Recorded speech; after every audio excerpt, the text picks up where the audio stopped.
Welcome to NFL Daily, where we're down to 3 games left to preview on the season. 2 of them today. I'm Gregg Rosenthal. We're here in the Chris Wesseling podcast studio. It's me, it's Jourdan Rodrigue, it's Patrick Claybon, and we are nobody's safety school. Patrick pointed out in terms of the reporting surrounding Mike McDaniel just a few minutes ago that it sounds like the Chargers OC job is his safety school. It's clearly what it sounds like, which opens up an entire new apparatus where it's like, well, I don't know if I want this job. Yes, I will take this job, but I might take another job. And so it makes the hiring cycle that much more fun. How is this even possible? I was informed of this briefly right before we came and started to tape today, because I just thought we were going to talk about that the Chargers are planning to hire Mike McDaniel quickly to start the show. And we're not going to, because the third line in the article about him agreeing to sign is no deal has been signed, as he's still a candidate for head coaching jobs with the Ravens and the Raiders. I love it, Greg. You sound like you're disappointed by this. It is funny. I love that we have conditional guarantees in this league, which is a sentence that doesn't make any sense to me. So why not have this? But we're just reporting things too early. We reported John Harbaugh has accepted the Giants job 60 hours before he's going crazy because the Giants are making him not want to take the job. But he still took the job. He still signed the contract. Yes. So in that case, but it was still premature. The Raiders have a chance to do the funniest thing ever. I'm just saying. That's it's a good point. It makes me think, like, would he take those head coaching jobs? We'll see. Maybe he would take the Ravens one and not the Raiders. They should reach out to the people who are reporting his conditional acceptance of this job to rank the jobs that he would unconditionally accept the job. The Browns are out. The Browns feel the worst about this because he actually won't even conditionally consider that job. He's not even showing up. I want to move off Mike McDaniel. We'll talk about it if and when we know for sure it's happening. Because, it's to the side. It's coaching. Your dream is still alive, though, to that point. What of McDaniel to the Ravens. It's still very briefly. Like, there's a tiny little window. Okay. Yeah. You were trying to manifest. I was trying to make that happen. He hasn't been reported as going back for a second interview. They've had a couple others, including Jesse Minter and Anthony Weaver. But those are teams that are losers, because there's only one team that's a winner. There's 32 teams every year. One of them gets to be happy. Everyone else, they're losers. That's the kind of takeaway that I took from the Bills press conference on Thursday, or on Wednesday, which would be worth a whole podcast on its own. But again, we don't have time. This is the show. We preview the AFC and the NFC, but it's a little different. After each preview between the three of us, we're going to welcome in a special guest with a little extra context for that matchup. It's going to be my old friend Tom Curran from Comcast Sports New England in Boston, who talk a little bit about the Patriots and their journey. And then after Seahawks Rams a little later, we're going to talk to JJ Jansen. You might have remembered him from a show with Jourdan in the offseason. He's the long snapper of the Panthers. He's gone against either of these teams this season, and so he's going to give us a little perspective on the Seahawks and the Rams. But let's start with the AFC. Let's go in order, and in order of, I think, quality of game. I'm going to be real about it. I'm just saying that the Patriots and the Broncos, whoever makes it to the Super Bowl, it's going to be a nobody believes in us type of thing. They're going to be the underdogs to whoever wins. Chip watch already. Well, I think all 4 teams were able to activate the chips decisively, which is why this is such a great weekend for football. The New England Patriots, 5.5-point favorites at the Denver Broncos. The over-under is 42.5. It is on CBS, so it's Jim, Tony, and Tracy and Evan on the call. Looking forward to it, Greg. Can Stiddy pull this off? See, we didn't even talk about this ahead of time, and I'm so glad you started there. I think he's the biggest story. I mean, right? Yeah. We're not overdoing it. No, it's perfect. We can do 2 hours on Stiddy today. It's never freaking happened. I mean, there is a case which is kind of similar that Roger Staubach didn't start his first game that season. I think it was 72 until the NFC Championship game. So that's a little similar. But the stat I really loved about how bizarre this is that Stidham has gone the most amount of days between snaps in the NFL to then start a playoff game over 700 something days because he just hasn't gotten even a single snap.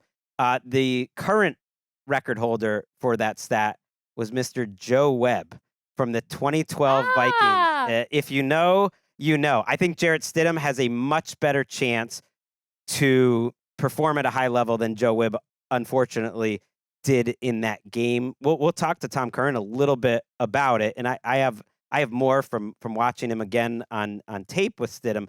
But I think my log line is the ceiling is high. I disagree. Like you mentioned, the Patriots are 5.5-point favorites. I got to assume the line moved 5 or 6 points just based on Jarrett Stidham. I disagree with that notion. I see this as basically a toss-up game.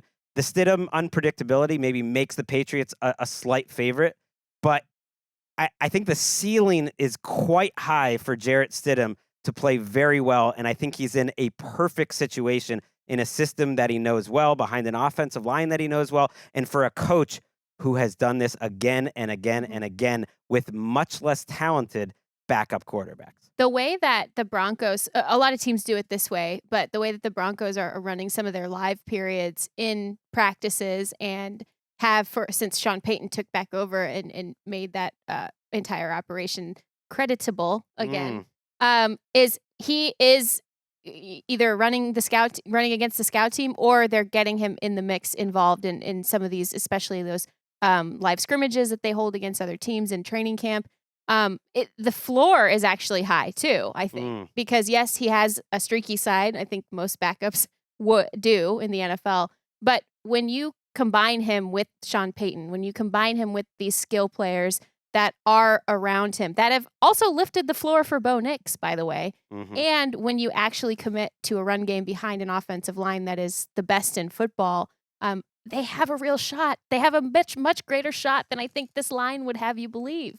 The problem for me, because I understand everything. I want to believe about the floor, and I want to believe, but it's tough for me to talk about what Jarrett Stidham brings when I can't talk about what Bo Nix could have brought to this game, because we talk about the loot box that could be a backup quarterback. What about the loot box that has turned up as money for Bo Nix, who, again, by the way, almost threw 2 touchdown passes on a broken freaking leg, right? At the end of this game against the Buffalo Bills, where it makes it so much harder to game plan, I think, for a quarterback like Bo Nix, who can do so much in so many different ways, to go to, where Jarrett Stidham's going to be. I don't. What do you mean?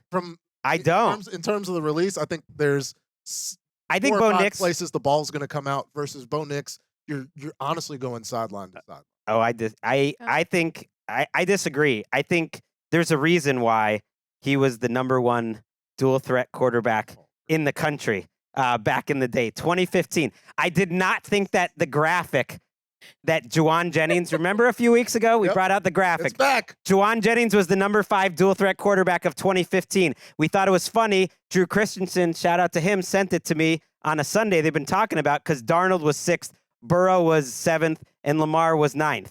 And Kyler Murray, by the way, number 2 that year. What a year. You know who was number 1 on this entire list? It was Jarrett Stidham. And his tape, I hate to say it, is electric. And well, of course. You don't hate to say it. Like Joe Burrow and Lamar. You don't hate to say it. Well, I hate to say it as a Patriots fan. I just disagree with you in terms of where it's going to come. I don't know what's going to happen, but in terms of just like building a QB in a lab of big, strong, fast, and a monster arm, he's got that all over Bo Nix. I mean, he's got that over most of the league, of course, because he is kind of that guy that you think is going to be. That's why do you have a look on your face? Let's show a clip, actually, of Jarrett Stidham throw it to Devontae Adams in 2012. I thought it'd be fun. I mean, 2022. 2022. Waller fakes motion to the right, now back to the left. Shotgun snap to Stidham. Lobs near corner for Adams. Makes the grab in the corner. Touchdown Raiders!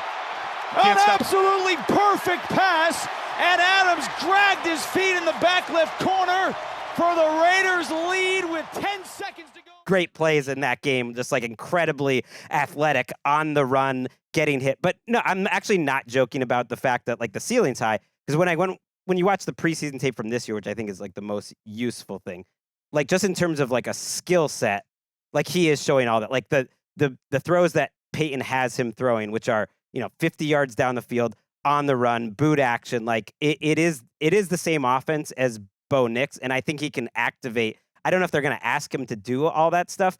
I think he's just much more likely to make huge mistakes, or else he would be like a starting quarterback. He's 29 years old right now. There is some logic in what you're saying. I also, internally I'm thinking, is Gregg's lack of esteem for Bo Nix dragging down that and up, possibly, and up his esteem for No, Jarrett you Stidham. just watch it. It's obvious. That's why he was number 1 on that list. It's just a skill set. The list is an indictment of the people who made the list. Yes. Like these recruiting rankings are consistently wrong all the time. All I mean is like he's toolsy. Right. They like it's the stuff that I get what got you're Blaine Gabbert drafted way too high too. Okay, so it's like whew, multiple things can be true here, folks. So like yes, he is traitsy and he's toolsy. He's also a number 2 quarterback. Yes, Sean Payton's preferred number 2 quarterback. That bears saying. Sean Payton went out and went after him hard to bring him in to the building to make him the number 2.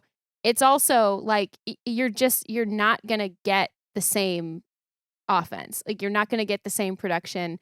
You're going to see Sean Payton most likely do some different things to mitigate the risk that we're talking about here that is very, very clear for Jarrett Stidham versus we saw, especially as in the latter part of the season, the training wheels completely come off for Bo Nix and Bo Nix started dealing. And so I really think that the variance is high to your point, but I don't think we should pretend that this offense has the same potential as it would with a healthy Bo Nix. Of course. But you just have the surprise factor.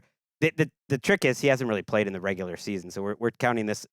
Now, for what it's worth, the 4 times, in Vegas and then in Denver, like he's averaging almost 8 yards per attempt. So those are regular season NFL games in which he moved the ball and had like one magical game with the Raiders where he put like 4 big time throws and then, 3 pretty blah games. My question and what looked like maybe improved this preseason where he really lit it up was like his biggest issues before. And this is a Josh McDaniels guy. They drafted him in New England.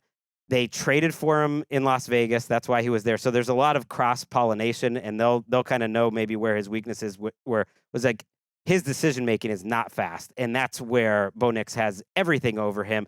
And if I was going to say one thing looked improved from this preseason, where he had like 40 great dropbacks, I mean, he had like a perfect preseason, was it did seem like maybe being in the Sean Payton school of quarterbacking helped a little bit with like his pocket awareness and like dealing with pressure and all that, because he's going to have to deal with so much in this game in terms of the Patriots defense, which is blitzing at like such a higher rate. And that's where you saw him kind of moving up in the pocket. You saw him kind of making the plays where you make the first defenders miss, and then that opens up like a second level throw, and he's hitting those types of throws in this particular preseason. That's against, the Cardinals backups and the 49ers backups. This is going to be a whole other challenge against Zach Kerr and this defense, which has really changed personalities in the playoffs, like quite a bit. The 49ers backups were in the divisional round. So yeah, he's playing against a playoff defense. I do think it's just like Jourdan pointed out, the full extent of what Sean Payton would like to do is probably not available here.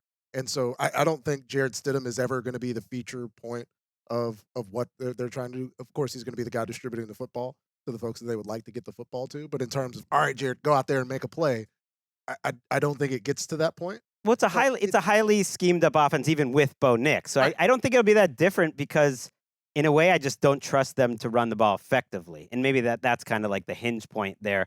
That like in a lot of these games, he's almost given up on the running game pretty quickly, including last week, and counted on the highly schemed up, controlled, really well coached up passing game and getting the ball out quickly to get it done. Can Stidham do that? Like, he's not going to be anywhere near the level of Bo Nix, I think, running that type of offense. Well, and you kind of mentioned it in your comments, Gregg, where he's slower to process. So this can't be the same type of offense. And especially when you bring in the fact that they're going to have pressure coming from every different direction. It was something like 11 different defenders for Next Gen had at least a pressure in last week's game. And you mentioned the blitz. It's literally coming from all over the line of scrimmage. So it really can't be the same layers developed in. It's got to be a really much quicker point and shoot where, to your point about Bo Nix getting the ball out quickly and having places to go with it, like he's also getting through his reads and he's also getting, making those decisions very quickly, where in this case, we just don't know. Right. I was going to say, like, I don't even know. Yeah, we just don't know. Yeah. It's such a fascinating mystery box. 'Cause I think he's we didn't mean to take the wind out of your sails. No, there, I'm not. I'm more excited to see it because we actually have I found this while looking for things. How many Jarrett Stidham? No, well, this is just one thing I found that was funny, which was a tweet from 2019 when I was just like a writer at NFL.com, where it was like preseason week winners and losers. Are you ready to catch Jarrett Stidham fever? That was me back in 2019. Were you? Well, I was that week because he did the same thing with the Patriots. He lit up the preseason, and he's just one of those guys. I'm trying to think of a similar guy. It's a bad comparison because he's obviously a much better player. But Jordan Love in a couple of his preseasons before they let him actually start was like, oh my God, this guy is toolsy. And Stidham is a weird one because he's 29 years old and he's almost never played. It's not like he's a young man here. Like he's been in this system for 3 full seasons. And Zach Kerr, who to me should be getting some love, like for other defensive coordinator jobs, maybe as a play caller, and has been on it, with this defense is going to throw a lot at him. I wonder, like, do they keep sending the pressure like crazy? Because they just weren't that team in the regular season, and they've come up with these game plans, and for 2 weeks, and it's just 2 weeks, and they rank in terms of, yards per play allowed, points allowed, everything, like with the greatest playoff defenses in the history of football, because these 2 games have basically left both these quarterbacks and teams broken. I don't think they're that level of defense, but I do think they're playing their best right now, and they're going up against an offensive line that's freaking awesome, that dominated Buffalo in terms of the pass protection, I thought, last week, and I don't think it's going to be easy for New England to get a 4-man pass rush against this team necessarily. But I don't think you can spend that much time and energy planning on blitzing this Jarrett Stidham offense with Sean Payton calling the plays. They call a lot of screens with Bo Nix playing. Yeah. And so I think the way that you lose this game is sending the house at Jarrett Stidham and him navigating and using that big, incredible, physically imposing arm. 5-star recruit arm. I mean, just the livest arm in football on the shoulders of Jarrett Stidham. And also, quick ball out to R.J. Harvey, and he's able to make a couple guys miss and go 30 to 40 yards. I think that's the only recipe, honestly, where the Patriots lose this game. Not that they need to pull back on their aggressiveness, but say... You're way more confident in the Patriots if that's the only way. I feel like there's a lot of ways. Well, I think it's this is hinging on our belief in Jarrett Stidham. Well, I really like what you're saying on this, because if I'm Mike Vrabel, I try to just make it as cloudy and confusing on the back end as possible for a quarterback who, again... Yay preseason, but has not taken live reps against non-regulated, non-base defenses in many years at this point. And so their coaches talk all the time about they don't even know year to year what the hell they're looking at with coverages. They have to get into it. They have to see it multiple times to actually understand it. And imagine being a quarterback coming in cold against that. I just think they just keep it simple up front, make it as cloudy as possible in the back. And I think Mike Vrabel and Kerr, to your point, they do have the tools and the, I know we use this word a lot, but the ability to make like a bespoke game plan in that regard. Yeah, they just got to get carried. The running game, I think, needs to be better, and the Patriots have really defended the run well in the playoffs and towards the end of the season since Spillane came back and since Milton Williams, came back. It's really been huge, and kind of all these depth pieces are playing their part. They really look like, I think Mike Vrabel wanted them to look all year, finally at the end of the year. So I think they can do a good job. We don't know if Carlton Davis is going to be available. I think they can do a good job defensively.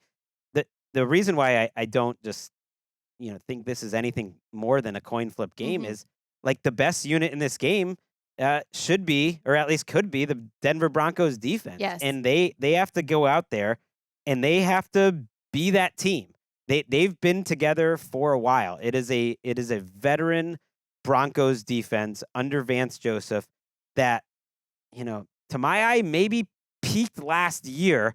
They're still very, very good, but they have had 5 games this year where they gave up at least 26 first downs. It's kind of like a hand-picked number. I'm clearly doing that because the Patriots, for instance, didn't have one game where they gave up that many, but that's like 5 different games where teams went up and down the field. So you think about the Packers and the Jaguars and the Commanders of all teams, and then the Bills laughed last week. They are such a strange team because they also don't turn the ball over almost at all, which is surprising. I think that's a little fluky. So how are they so good? And this is where the matchup against the Patriots seems to really go in their favor. They're one of the all-time teams in sacking the quarterback and hitting the quarterback. Zach Allen led the league in quarterback hits. And Drake Maye takes tons of sacks. The 2 times this year that they've gone up against heavy sack teams, which was, I think, the Falcons and Bucks, he took a ton of sacks. And then they also are the best red zone defense in the entire NFL. And the Patriots have struggled all season in the red zone. So can you make Drake Maye make mistakes, fumble the ball, Patrick, sack them, and then just make them kick field goals? Like, that seems like a reasonable ask for this Broncos defense to keep them in the game and maybe win like a lower scoring, ugly game. And that's the question, right? How aggressive are the Patriots going to be, considering that being aggressive both on offense and defense may be the recipe for losing the game? I like playing into those strengths where I think this is a pass rush, much like the Texans pass rush in the secondary, that's going to be trying to create and force these turnovers because they know they're probably going to need them. And so I can see Drake Maye's legs being a huge part of this game. If the edges get too deep, if the corners are in man where it's one guy to beat, Drake Maye gets 20 to 30 yards.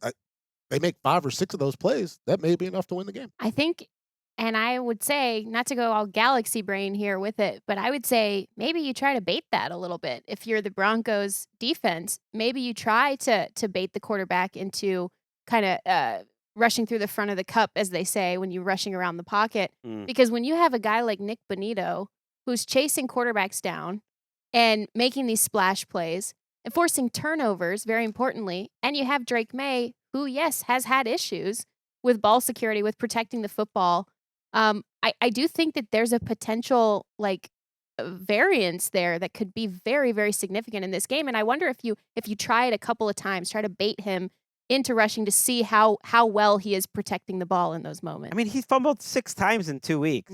It's a little bit of a fiasco for him, and it's unlike how he's been the rest of the season, which is if he makes big mistakes, he very quickly tends to you almost can see it. It's like, okay, I'm going to go to school and I'm not going to make that mistake again the next week. We've worked on it. And the fact that the Texans game and the weather was a factor, and obviously the pass rush was a factor in a couple of them, but a couple other times, I think him holding on to the ball and running a little loosely was a bigger factor. The fact that he didn't kind of take that lesson of ball security away from the first playoff game is really concerning. And that's why, like, the run game to me is so important. I think you're right about the scramble, because you think about Josh Allen. I went back to watch like last week, and like they're hitting him with those zone runs. And one of the reasons the Bills didn't end up winning is I think they fell behind enough where they had to go away from the run. Not completely. The Broncos never really got James Cook and the running game under control. Yeah.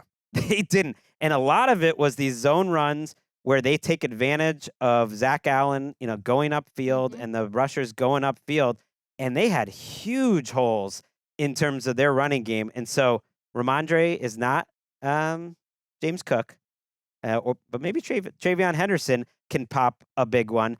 And the Patriots, I think, all talked about how much they love that one drive at the end of the Texans game where they got the ball deep in their end zone and they ran 4 straight first downs, almost all over the side of Morgan Moses and Mike Onwenu. And I think, like, if they can do that, that would be the same side of the field that the Bills was running against last week. Like, that to me calms everything down so that Drake Maye isn't in all these 3rd and longs. Last week, they were in 3rd and 9. They averaged 9.7 yards on 3rd down for most of the game. So it's like, yeah, that's when turnovers happen. And so they need to avoid that because they couldn't run for most of the game last week. I love that point because we've talked since the preseason really about there was going to be a lot of work to do for Travion Henderson in terms of just it's really tough for a young running back in the first place. And then we had heard really positive commentary about his pass pro. We didn't actually really see it until late in the season. One of the most gorgeous plays he's made, by the way, in this his rookie season. Not an explosive play, but a blitz pickup last week. Good call. This is a potential for him because of what we know about him to be true versus some of the other backs on that roster, is that he is a home run hitter. He's not a guy that's going to rip you off a bunch of doubles or triples. He is a home run hitter player. And so if he has the right zone, the right crease, and there's a vulnerability there is a potential that the Broncos defense that is among the best in the league at limiting explosive plays and absolutely truncates most teams down in the run game. They are still susceptible to that based on what James Cook was able to do. The lowest success rate allowed at least in terms of success rate, which I know Greg's a fan of. No, I am. The Jags had the advantage of them total run defense, but this Broncos defense, 35% success rate running the ball against them. They are a very hard team to run against, despite what we saw last week from the Bills. There have been the games that pop up. They really are a team that beat up badly on bad opponents. And like I mentioned, those 5 to 8 games where they kind of let teams go up and down the field, they're an interesting defense. They're a very good defense, but they're 8th right now in weighted DVOA on defense. That sounds about right to me. Like that the Rams are ahead of them, that the Patriots are pretty close, that they're a defense that has such clear strengths. And that's where the Patriots can lose this game. Like Benito and Cooper and Allen and Franklin Myers, who have somehow all had at least 7 sacks for 2 straight seasons. Like that's an outrageous combination. Going up against, Will Campbell is coming off the 2 worst games of his career. Jared Wilson is a rookie. Garrett Bradbury's not giving me a lot of confidence. I actually feel pretty good about the right side of the Patriots line, but like that could be where they get you, because even against the best, offensive lines, they can just dominate. Yeah, and Vance Joseph, there are times when we've seen him really like the 5-man fronts, and then it's just mathematical. You can load up 3+2 over on that left side, and that spells worst case scenario, I think, for that side of the Patriots offensive line, and inclusive to the center, who is going to have to help Drake Maye understand and diagnose what he's seeing, because I don't know, there's something about this group. You've touched on it a couple times, like eye test and film, like not as dominant as we saw last season, but to me, this is we know exactly when to turn it on type of defense, and that is a championship caliber defense. If you saw it with the 2021 Rams, for example, with an Aaron Donald, with a Von Miller, like not totally through some of that season really showing up in full strength, but in these key moments to make a splash play. That's when they're setting up their own shots, like a run stop on second down, or third down leading to the sack on fourth down. And some of the pass rush, like this is a really veteran group that understands like how heavily to turn it on and how to turn it on in a moment like this. Yeah, you can as easily see Hufanga being a problem in a couple big plays for the Patriots as you could see him forcing a couple turnovers. Like he is a boomer bust guy. Do you think it's Patrick Surtain traveling with Stephon Diggs? No, I think between Diggs and Booty, it's going to be Surtain over on the right side. Riley Moss and the officials are going to have their particular opportunities. Where I think this game hinges is Hufanga and the Broncos back, like the back part of the linebacker core. I'm blanking on my favorite Broncos linebacker. Singleton? Yeah. Alex Singleton. Yeah, Alex Singleton, where Hunter Henry was so good on play action passes all season. You kind of have to throw the Texans game out because like Hunter Henry was just not involved in the proceedings a lot there because the Texans defense presented such a unique problem there. I think run game, play action, I know it's tough to have Drake Maye take his medicine against this, but it's like I see nothing but a very boring Patriots offense doing just what it needs to make this not interesting. I tend to agree. I think it'll be interesting. I think the Broncos have a real good chance to win this game because I can just see the game afterwards, like the defense, like being the story. That's this defense that's been around for 3 years, really veteran, and that they're like this is their moment. Drake Maye last week, their plan against the Texans makes me wonder, though, if they'll go the opposite way. I think they were ultra aggressive almost because they didn't respect the Texans' offense. And I think it actually was a smart approach because they had so many disastrous drives, yet they were really kind of going for home runs, and they hit like 3 of them, which it's as much as an offense has scored against the Texans literally all year is 3 touchdowns. And Drake Maye, when they went man last week, and this is a great man team, Houston, he was 8 for 12 for 106 yards and 3 touchdowns, had his scrambles. The Broncos are one of the highest man coverage rate teams in the league. I think they're second.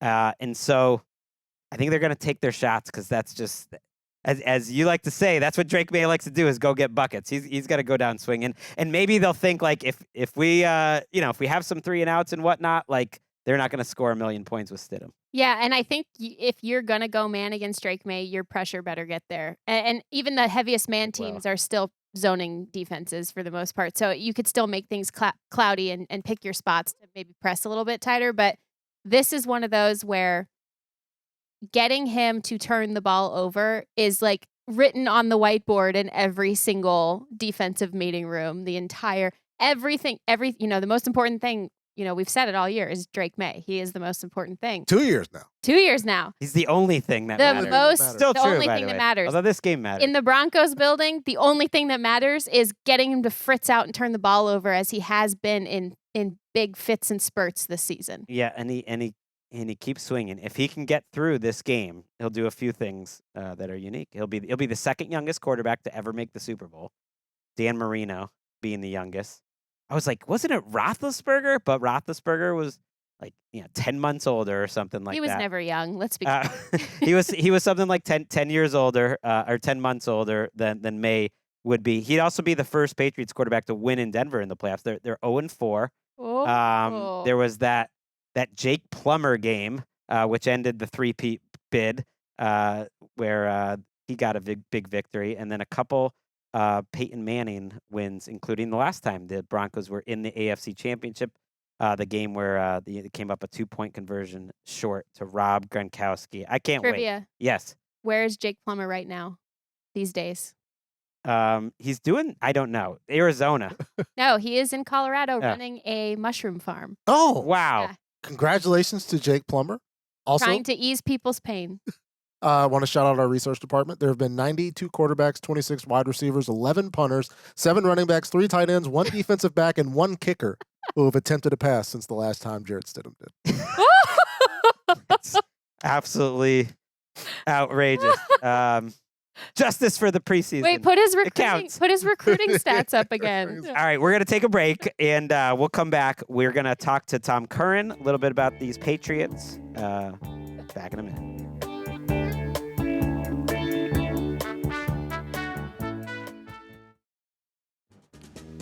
Back on NFL Daily and welcoming in a man who has covered the Patriots for a long, long time, and a man who has impacted my career in a very positive manner. Tom Curran over at Comcast, NBC in Boston. He's got the Patriots Talk podcast. It's rising the charts. Business is booming in New England. And yes, Tom, you showed me around my first Super Bowl I ever went to, the first Patriots-Giants Super Bowl for an outfit called NBCSports.com, which no longer exists. What's up, everybody? that was the way you started every show. What's up, everybody? Thanks for clicking. I'm Tom Curran, and you actually introduced me to the term honking, which I've stolen from you, and it's still a big part of my lexicon. So for all that you do, Tom, I applaud you. What has it been like covering Mike Vrabel coming back as a player? As a coach after covering him as a player all those days ago. It's interesting. It's interesting because you cover him as a player and you're more not in a peer situation, but you need him when you need him. And he and I had a good relationship then. There was an awful lot of ball busting that went on back then. Every question posed, he would say, "Nah, So there were times you'd go to his locker and you'd get questions answered. And there were times you'd go to his locker and just, grab ass around. But now covering him as a coach, he is still hardwired to whatever you're asking him. It's kind of, well, so it's a different relationship. But he's been an unbelievable asset. And I think it really starts with him. When you look at these teams that start, whether it's, and I'm looking at the great turnarounds this week, the 81 Niners, the 2001 Patriots, I believe it was the Colts in 98. They went 13-3. There's another team in there too that I'm forgetting, which I shouldn't be forgetting because it's one of the great ones. Oh, the Rams, 99. Mm-hmm. A lot of them had to do with a coach-quarterback combo. And in the instances that it did, that coach, whether it be Dick Vermeil or Bill Belichick or Bill Walsh, really carried the message and the imprint in those first years. Now they had unbelievable quarterbacks, Warner and Manning and Montana and Brady. Those guys later are elevated, but early on it is the coach, and the culture rebuilds. And a part of building the culture in the team is, at least from my point of view, in trying to figure out to explain how all of this happened, Tom, is being able to assign the credit of who is taking part in making what decisions and how those decisions get made. And I wonder, in the transition from the era where you were in week 5, 6, and 7, and it was difficult for you folks in Foxborough or us here nationally to determine who was calling defensive plays for the Patriots, to an area where the coach is so much more willing to be open about certain aspects, but it's still kind of difficult to figure out where the Wolf portion of roster construction, where the Vrabel portion of roster construction, is it easier nowadays or harder to figure out where that decision making is made in terms of facilitating this roster that's been able to be a part of this turnaround? Yeah, it's harder. I mean, because when Elliott Wolf was retained, and I wasn't necessarily that he would be, because he was part of some absolutely disastrous, horrendous decisions. Really, since he rose to the level of being a collaborator with Bill. Now, Bill usually got everything, dropped at his feet. But in 2021, the Patriots had a good draft. They got Mac Jones and Christian Barmore, and then they got Christian Gonzalez. But there was just a litany of first and second round picks who didn't work out. And then after Bill left, the last year's draft was horrible. The free agent class was nothing to write home about. This year has been, with the addition of Ryan Cowden and Mike and Elliott Wolf, more or less saying, look, I'm here to serve Mike. I'm the general manager, but what he wants is what I'll provide. He's provided them with an incredible, one of the all-time great, in terms of contributions, free agent classes. You look at 4/5 of the offensive line. So I to answer your question, I don't know who pulled the trigger on Morgan Moses and Garrett Bradbury and ultimately Jared Wilson. Who was responsible for those things? Mike's not doing all the scouting on Jared Wilson. A lot on Will Campbell, I would think. Who decided Mac Hollins? It's been a collaboration. Mac Hollins was with Josh McDaniels. Carlton Davis was with Terrell Williams, the defensive coordinator, who's been laid low by illness throughout the season. But all of these little links help to bring people in. So it's really been a collaboration. And I think that Mike bringing in a staff that included Doug Marrone on the offensive line as a former head coach, really close with Vrabel, who, meanwhile, having Josh McDaniels as the offensive coordinator, giving him the latitude to run the offense. I mean, when you really come down to it, it's unfortunate that McDaniels has those two failed coaching stints, because he could arguably be the greatest offensive coordinator in the history of the league. He certainly has the greatest resume when you look at the number of games that he's coached in, the prolific nature of the offense, and the way he's changed it. So there's a lot of credit to dice up, but I think Vrabel should get the lion's share here in 2025. We talked, you talk about McDaniels, and so I do want to ask, because he brought Jarrett Stidham with him to Vegas. He traded for Jarrett Stidham. We talked at length about Stidham earlier, just our view of him, but you are a rare person that watched Jarrett Stidham practice in training camp for 3 seasons, and got a better feel of him. Obviously didn't play a lot for the Patriots. Like, what did you think of Stidham back back then, like how are you taking that forward? I know it's been a minute, but what was he like? What did you think of him back then? No, he's got a weapon. I mean, he can really, really throw. And that was what was said about him when he was coming out of college is if you put everybody in shorts and T-shirts and just said, throw the football, Jarrett Stidham jumps off the page. His arm talent is next level. So you have an opportunity when you are a backup quarterback or a team facing a backup quarterback. You might get somebody who is a stand-in and you know he can't play. And we've seen him over the years. I don't need to besmirch the names of all the backups we've seen who just had no shot. You might get a backup who's like a Jacoby Brissett or a Josh Dobbs. I would say that Jarrett Stidham is the least preferable option of a backup quarterback that you would want to deal with because he can get hot. And that's what he would do during training camp practices. He'd sit there and go, oh, crap, nice throw. That's another nice throw. And then it'd go pick, ridiculous throw, pick. And you're like, okay. So that was really in 2020 when he had the opportunity to beat out Cam Newton. The Patriots decided with Hoyer, Stidham, and Newton on their roster. It was just Hoyer and Stidham after Brady. And then at the end of June, Bill said, you know what? Cam Newton's still sitting there. He's a former MVP. Should we bring him in? Brought him in. Stidham missed some time during that training camp early on with a hip/knee situation. And Cam just took the job. Just flat took it. Which, you know, I thought that Stidham really just, I thought it was going to be more competitive. It was not. And then soon thereafter he was gone. But the arm talent, I was talking to Mike Mwenu, who played with Stidham during that period of time. He said, you know, he's got moxie, and that's what you don't want to deal with. An offensive line that Milt Williams said in the locker room just a few minutes ago is the best offensive line they will see. A head coach in Sean Payton who understands how to get a quarterback ready for a game, and then a guy who has a lot of talent.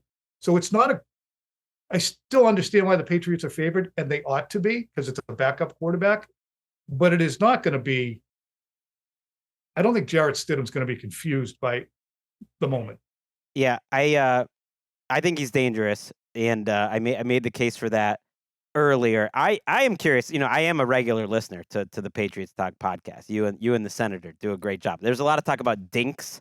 That Vrabel's gotten rid of the dinks on the roster, which is another Tom Curran colloquialism that I like. But the one bone I have to pick for you, Tom, is you kind of made your name back in the day by planting your flag on Mount Tom Brady before anyone else. You were writing in the paper, this guy needs to be the guy.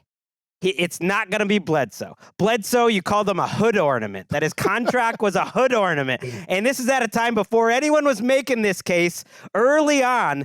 And I think it helped your career out. It must have helped your relationship with Tom Brady out for a while. Now we get to the Drake Maye era, and it feels like you were a little slow to warm up to the fact that this guy could be a capital D, like, dude, what about him this year and just in his development has kind of taken you by surprise?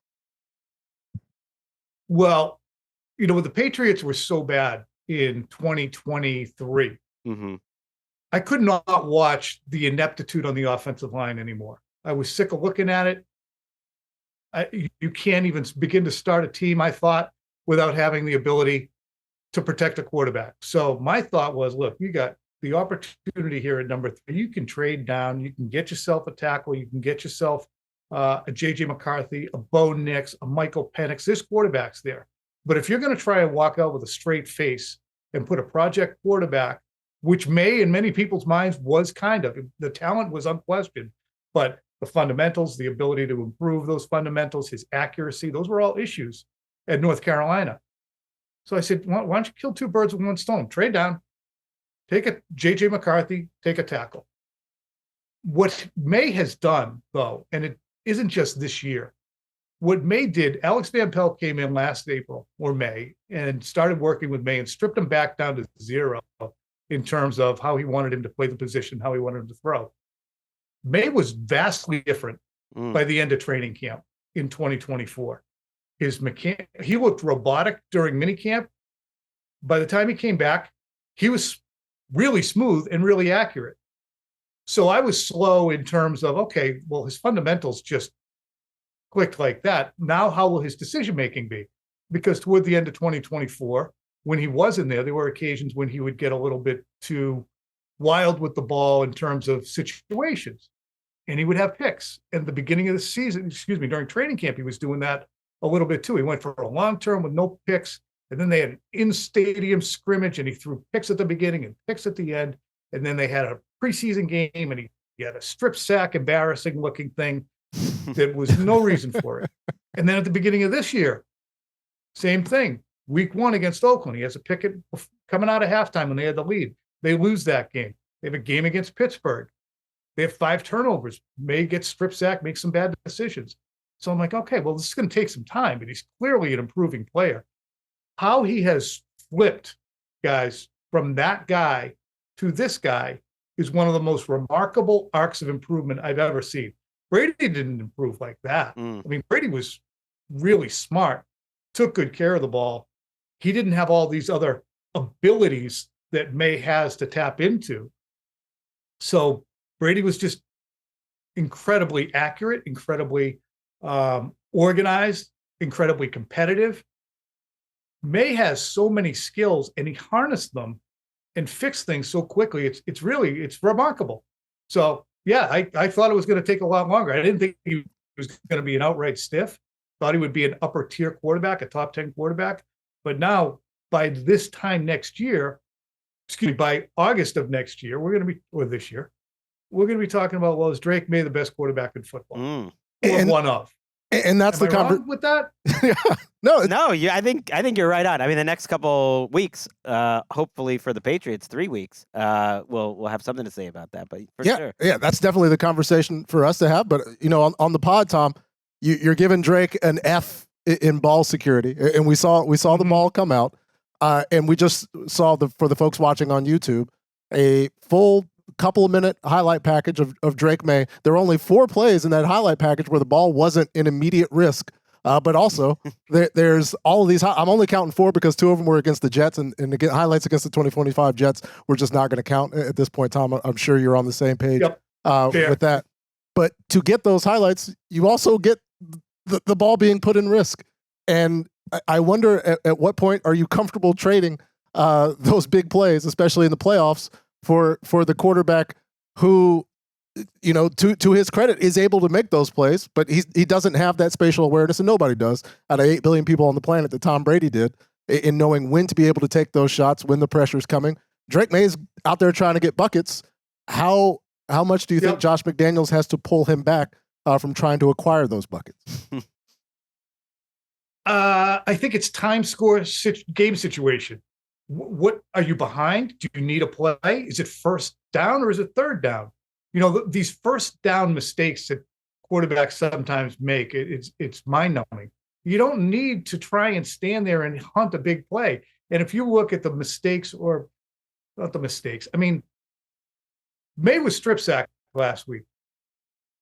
Anybody would have lost the ball when they had their arm pulled as he did by Will Anderson. It's the fact that he looks like he's throwing a freaking javelin. It's clear he's thinking he's got more time than he does. He's going against one of the best pass rushers in the league. You might not have the opportunity to javelin the ball. So he's going to get better at that. I think more disturbing was the ball security on the sneak. I mean, it's not the sneak, the scramble where it got punched out on the way down. But these guys are so good. And people here, we have a show that we do every night on NBC Sports Boston. And they're like, well, has Drake Maye been figured out the last 2 weeks by these defenses? No, the defenses are better. They make guys look bad. He's not been figured out. He's not coming back to earth. It's like going from seeing the Jets and the Dolphins at the end of the year, or the Giants. And again, those teams have good players, but seeing those games in which he had 125 passer rating, those are 75-mile-an-hour BP pitchers. This is 90 with a fleet of pitches hitting on the black. So it's going to be harder for a guy to go 3 for 4. Yeah, and it's why in general, playoff quarterback numbers go down because you're playing better teams. And why Patriots fans got too upset about the whole schedule thing, it wasn't that he's not playing at a high level. Like Matthew Stafford's numbers are all down. Everyone's numbers are down, by the way. The entire league of quarterbacks completion percentage in the playoffs right now is under 60%. It's weather. It's great defenses. They'll have to go through a gauntlet. You're about to go talk to that man, Drake Maye. So we got to let you go do your actual job, Tom Curran. But look. I was just getting itchy. I was getting itchy. I was gonna say, back in the day, I could count on seeing you for a full week at the Super Bowl almost every other year or so. So, for my own self-interest, I hope to see you in San Francisco in a couple weeks. You will see me in San Francisco. It was a pleasure. Thanks for having me on today, guys. All right, see you, Tom. That was the great Tom Curran, and yes, he would always. I just took little words from Tom. I just like the way that he speaks, but he was always talking about, people are honking too much at me, and that's where honking comes from. And that's the beautiful thing about language. We take what we can from people, we appreciate and respect, and we apply it, and it goes on, it goes forth, it changes and grows, and we love it.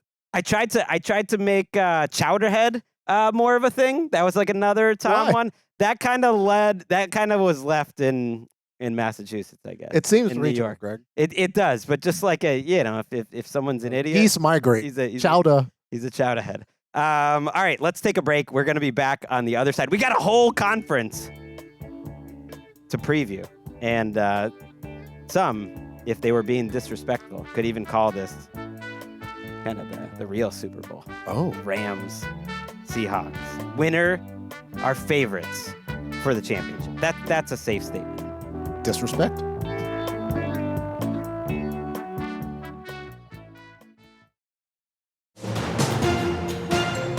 Back on NFL Daily. It's the game we've been leading to all season long.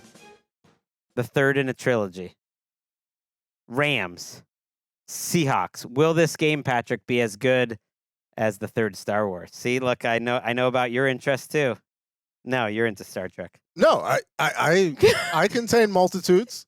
I'm glad you're with me. You were rocking with us back then, so I understand. I was trying to bring it back around, yeah.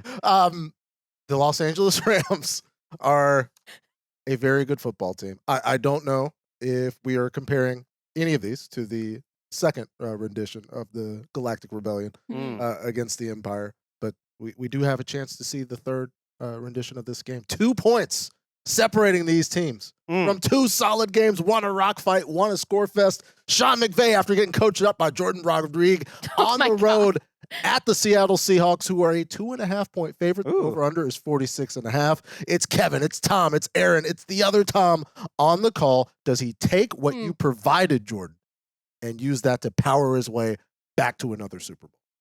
Run the ball, Sean. Also, this is my Super Bowl. This is our Super Bowl. This is the Super Bowl. The Super Bowl is going to be great, but this is the 2 best teams in football going at it right now. And I am so stoked for this. This is a Rams team that has looked really outside of its personality, especially through the playoffs, had issues where there doesn't need to be any issues in terms of play flow and the way the game is called. And Sean McVay has been very open about that. There's been a lot of really interesting moves and counter moves. Defenses have thrown a lot at Matthew Stafford, and it has looked every bit of it. And on the other side, the Seahawks made such a statement of strength over, a decimated 49ers team, and are rolling with, I would say, probably the highest level of confidence possible into this matchup. Yeah, that fourth quarter changed so much. And if I wanted to give the Rams the largest grace possible, it's almost been like they haven't been that team. You said the 2 best teams in the league. That's talking about resume and the team that we've seen all season. And when we look at the roster and the numbers, I agree with all that. I've said that these are far and away the best 2 teams. Since that 10-minute stretch started, basically with Sam Darnold getting picked off, going in for a touchdown, with under 10 minutes to go, down by 16 points. That game is over at that point. Since that moment forward, the Rams haven't been that good. They've just been they've been okay. They've been good enough to win a couple close playoff games, but they haven't been excellent offensively, certainly. And they've been resourceful, but they've been playing, I think, down to their competition and lucky, frankly, to get past Carolina and Chicago. Now, when I'm talking about extending grace, it's almost like they had to just get through all that just to get back to where they were at that moment to correct everything. And where I actually think that they might feel comfortable. I think this is the game they wanted, Patrick, for whatever that's worth. I know they know it's like an extremely difficult challenge, but it's one that they're familiar with and that they've gone against twice. They put up a lot of yardage, obviously, on Seattle. And I think they welcome this. And for some reason, I do believe in this ridiculous psychological trick that I just played, that like now we're going to see the real Rams. Will that be enough? I don't know. Yeah, no, I think we've been seeing the real Rams the whole time. Resourceful enough to get 2 road playoff wins over a team that had previously beat them, and one of the hottest teams in the NFL, with Caleb Williams occasionally playing out of his mind to say, "Oh yeah, that's it. That's the guy." And this team, the secondary that I was highly critical of, made the plays necessary to make them not look like the team and the guy in those circumstances. Where I think the high variance version of the Rams we've got late this season are the Rams. And I think that's fine. I think they're perfectly capable of beating the Seattle Seahawks in terms of the comeback and the late aspects of that game. I don't know that this version, and I know Sam was 12 of 17, I believe, against the 49ers in a home playoff win where he played through a lot. He didn't have to do much. And I think that this Rams team can force more out of him, much in the way that they force more out of Chicago and Carolina. And I know we don't think as highly I think more highly of the Bears offense than I do of the Seahawks, especially with Sam playing this way and having his body be in the condition it is. And so, I think I lean Rams in this matchup. Let's focus on Darnold and the Seahawks offense first, then, like that matchup, because I do think, like Stiddy had to lead that preview. I do think that's the number one question: is can Darnold avoid the big mistake, avoid catastrophe? Because when you say these two teams were separated by 2 points in those 2 games, it's really fascinating that it was that close when they were -6 in turnovers. How are you -6 in turnovers and you're right there with the other best team in the NFL? And 3 touchdowns in those games, so that's, they would have been about 25 points apart, come directly off Sam Darnold turnovers. One was nearly a pick 6. The other 2 were extremely short fields that the Rams cash in. So if they just take care of the ball, they've kind of have looked like the better team. And so how do you think Darnold will look, Jourdan? And what do you think kind of the Rams are going to do? Because I think if he plays a B+ game, they're heavy favorites. Yeah, their ceiling. Both heavy teams, favorites is dramatic. I can already hear JB Long like texting me about it. Sorry, JB. I can't wait for his call, by the way, too. That'll be good. It's interesting because the thing that Chris Shula like butters his defensive bread on just so happens to be the thing that truly does give Sam Darnold legitimate problems. And it's okay to say it. Like, it's facts, right? It's not even necessarily peer pressure. It's not necessarily real pressure. It's not necessarily even sacks. It's the fact that Chris Shula does not blitz, yet is leading in pressure rate or throws affected by pressure because of the simulated pressure looks that he shows.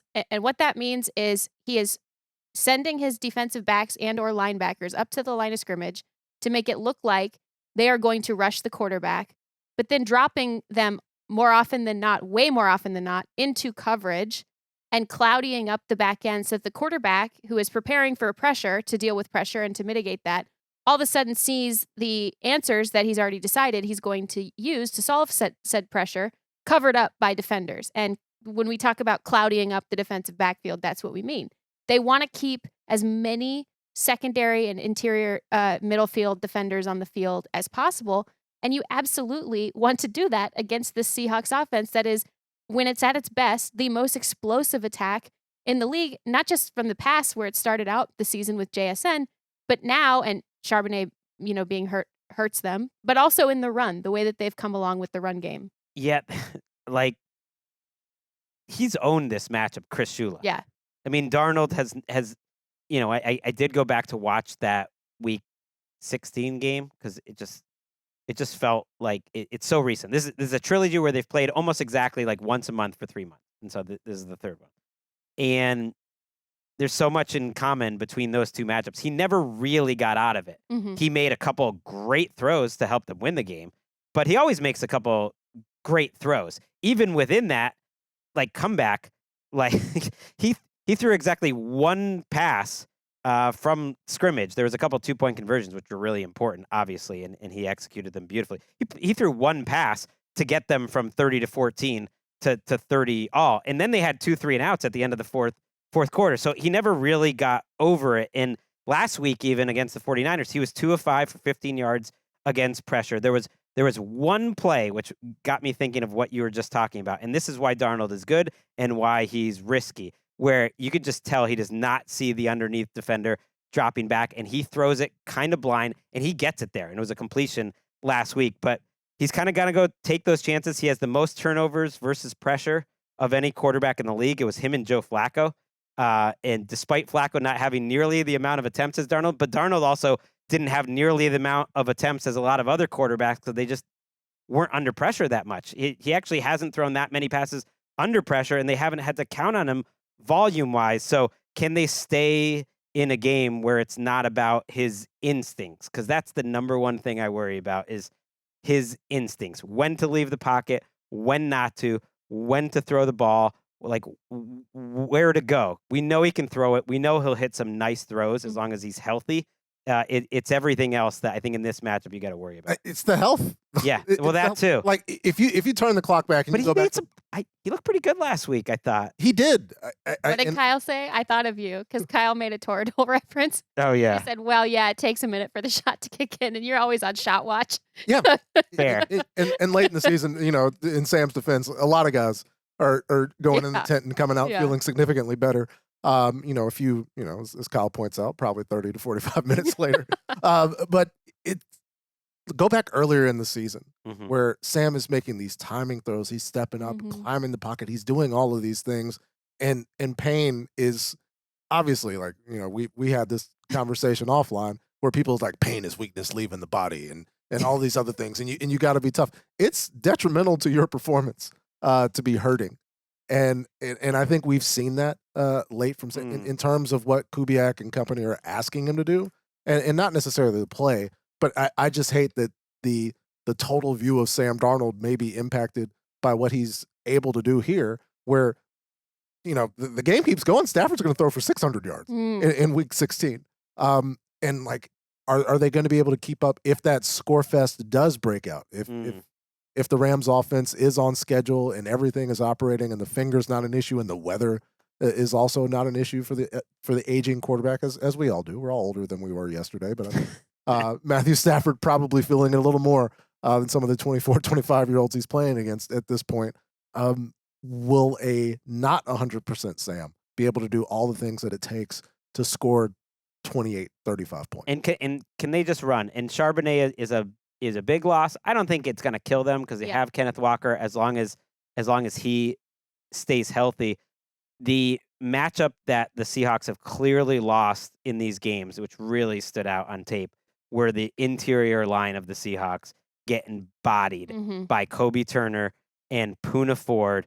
And it was Jake Sundell specifically and Anthony Bradford specifically. When I went back to watch it this week, they're getting beat over and over. And Sundell also got beat a couple times pretty quickly last week.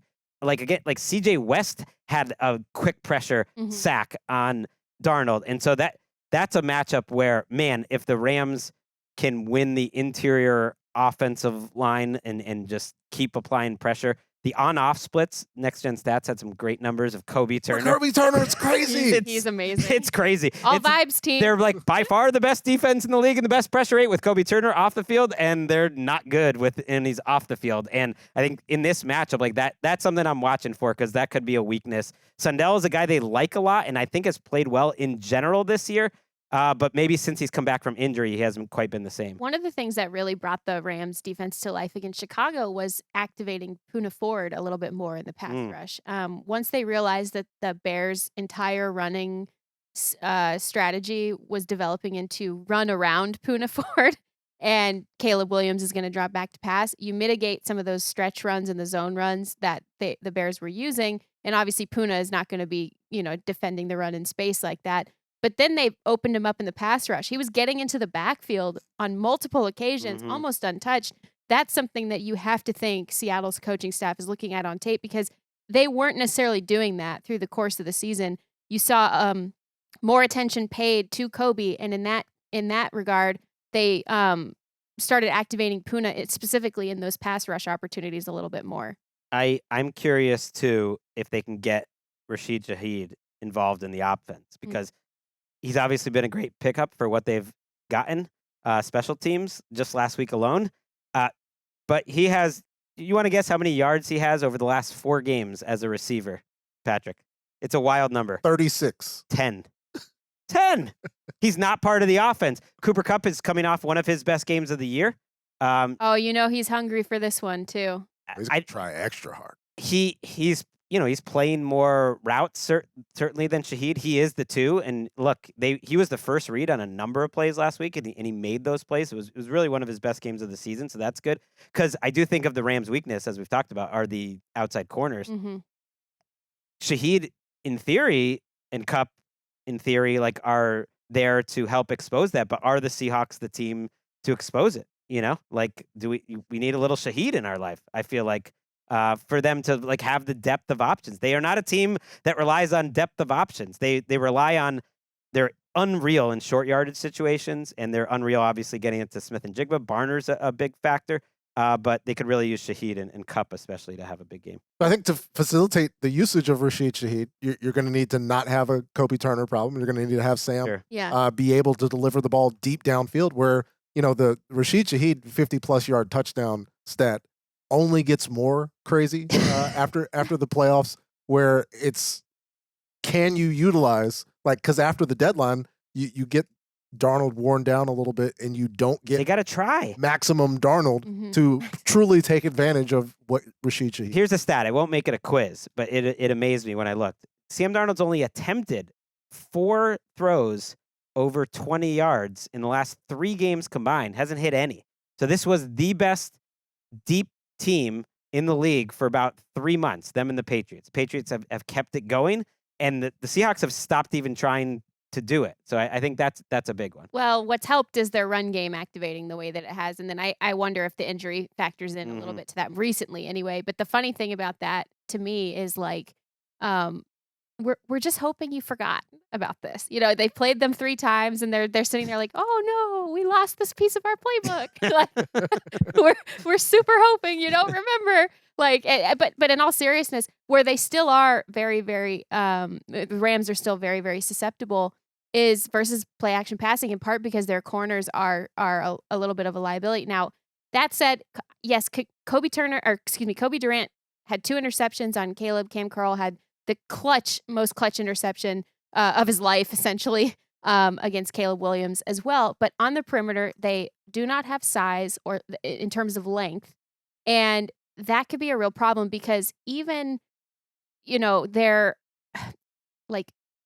small receivers are still big in Seattle. And their tight ends are a mismatch against all of these secondary defenders. I'm convinced AJ Barner is actually 7'4" and 460 pounds. There's just something about him that seems extremely imposing. And Quentin Lake is back, which in theory should help. He's sick this week, but Sean McVay says he'll be ready to go this weekend. In theory, that should help you defend and cloud up the middle of the field a little bit more against really, really good tight ends. But they still struggle defending tight ends. So even if your secondary perimeter receivers are not a factor here, really watch if you're looking ahead to this game, what the Rams have done and do against tight ends, because it has been real feast or famine against those players. So the first run for the Rams in the McVay era that ended in a championship, not his first run to the Super Bowl, but the 2021 run. The defense is really stepping up and getting them through these games. I think they've stayed at a pretty consistent level, and they are maybe even peaking for the playoffs. They're playing well. The offense is where it feels like the team is different, but they found a way to get through these games. Sean McVay spoke on Wednesday about the adversity that they've overcome. I think what's been reflected is that we've been, strengthened through our scars. I mean, I think you look at it, and you guys have asked me about it. There was a handful of games that we had, or a few games that we had, where you maintain a lead, and then they come back, and then you're not able to kind of make the plays that are necessary to be able to finish it. Well, that hasn't been the narrative in each of our first 2 playoff games. And so don't know exactly how this game's going to unfold, but I do think our guys have become more resilient. I think there's a resolve. I think there's a mental toughness and a fortitude that's necessary. And I've been really proud of those guys, because it is about how you finish. You can't win the game until the fourth quarter, and last week's instance until overtime. And so, I love this group. I think they've used these scars the right way. I know we laugh about like the play calling, and then I know you guys referenced the 4th down decision making that I wrote about a lot a couple of years ago, and all of that. But Sean, I think, has gotten really good as a play caller in pulling himself out of a funk in game. I remember huge leads that they squandered, taking their foot off the gas, and they certainly have taken their foot off the gas at times all this season. But you watch like that last scoring drive that they needed to have, and the way that they drove the ball down the field to set them up for the game-winning field goal in overtime as well, and the balance that they finally started using. There was a time where I think he was too proud to like actually understand his hand in some of the funks that they had gotten into. And I think he's gotten a lot more. He's talking about resilience here. I think they reflect him. I think he's gotten a lot more resilient. The interesting thing about this to me is that Mike McDaniel is never not like he's a robot. Like he's you would not know if he's in a funk, because his defense does not get into a funk. They keep coming at you and almost like gain strength like a wave crashing onto the shore. He never dips. He never pauses. And this is something where I think this is a fantastic matchup, because it is 2 play callers on either side of the ball who are perfect foils of each other. They're also kind of the same person.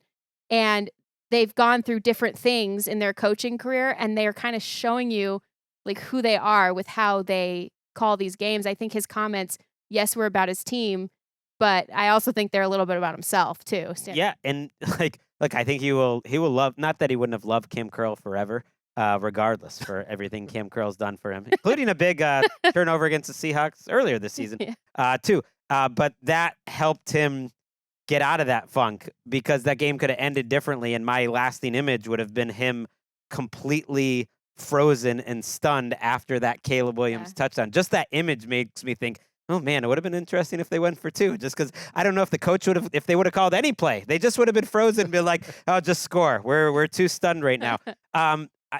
We all have regrets, and I love how he self-scouted himself immediately after the game of what play calls were good, what wasn't, the regrets that he had. And one regret I had driving home on Sunday night after what I think was a great show overall is we didn't really give the Davante Adams catch and throw in overtime from Matthew Stafford the love that it deserved. So I'm all about fixing our mistakes. Let's actually listen. I haven't heard this yet. Let's listen to our friend JB Long call that play, because I do think there's a way to push this forward into this week and have it apply for what they're going to need out of Matthew Stafford and Davante. Stafford to the air again, back to pass, climbs the pocket, zips one, and it is caught at the left sideline. Davante made the catch. Yes, he did.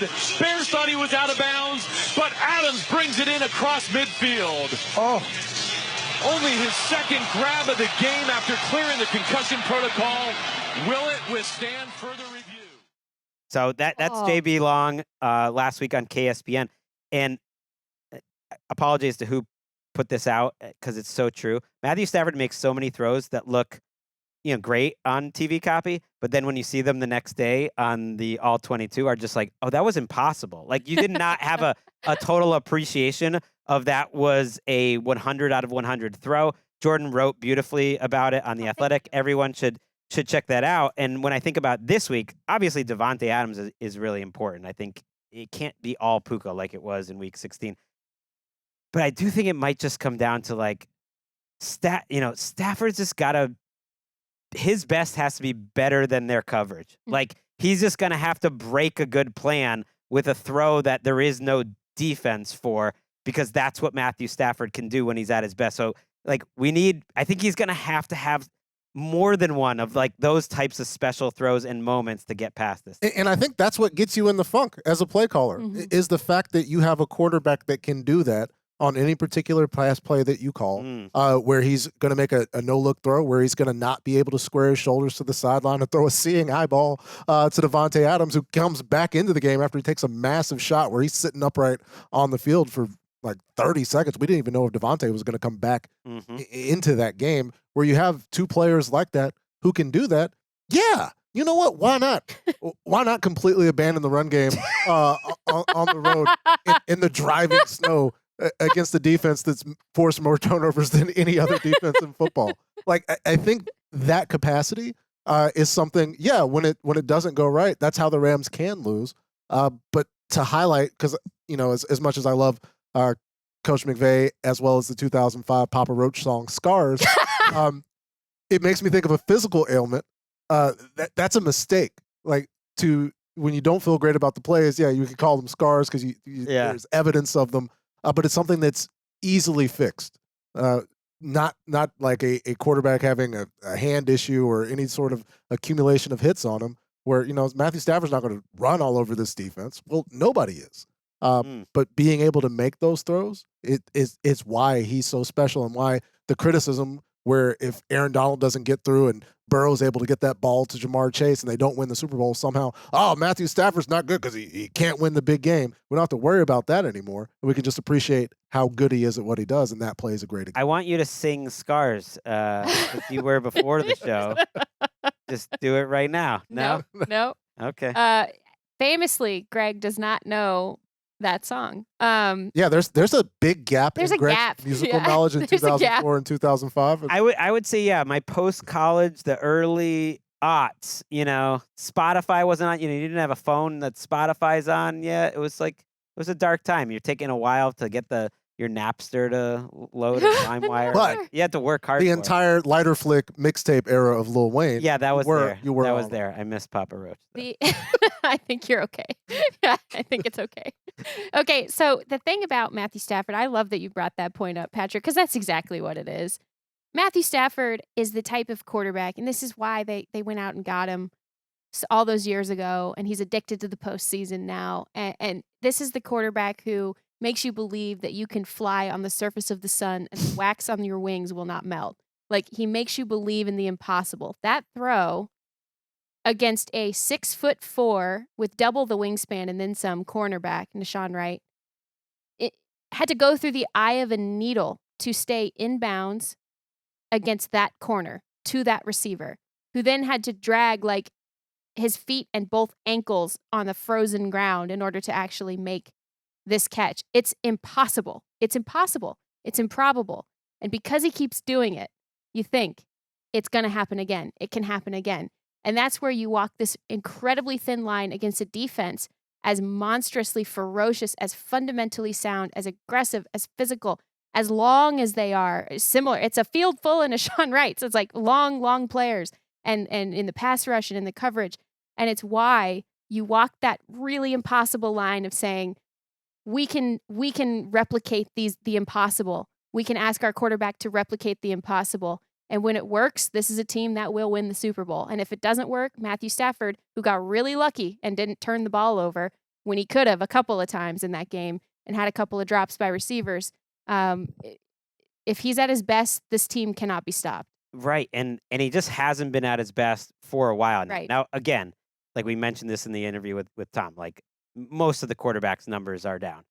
But it is interesting that the two MVP candidates, for instance, I would say their most difficult, worst 2-game stretches of the season are these last two, the playoff games. Like Stafford's, numbers while pressured in the playoffs are the worst in the league. Like, even worse than CJ's numbers were in terms of his pass rating. That's been the case all year, but even his completion percentage and how it's been going for about a month now, if you go back to the Falcons game, hasn't been at his level. And you think about like, okay, I think that was a near-death experience, and somehow they're going to play better. And I just think you're going to get a better experience. Will we get it though? like how we saw for most of the season, and in that Week 16 game with all the 13 personnel. 61% of 3 tight ends on the field last time these two teams played, including all 4 touchdowns by the Rams. And then the last 2 weeks in the playoffs, they've used it almost at the lowest rate that they have all season. We lost the page of our playbook. Right. No. To mixed effects. Do you think they'll go back to it? Yes. Like it's gonna be all the way back and cranked up this week. I love it. Fun to see. And you What know we what, need to see. Greg? They do say about scars is that they remind us that the past is real. Mm. The edge I give the Seahawks in spades here is on special teams, especially with Rasheed Shaheed being able to return punts and kicks the way that he has been. The Rams special teams unit came through in the clutch. What's the opposite of a near-death experience, I guess?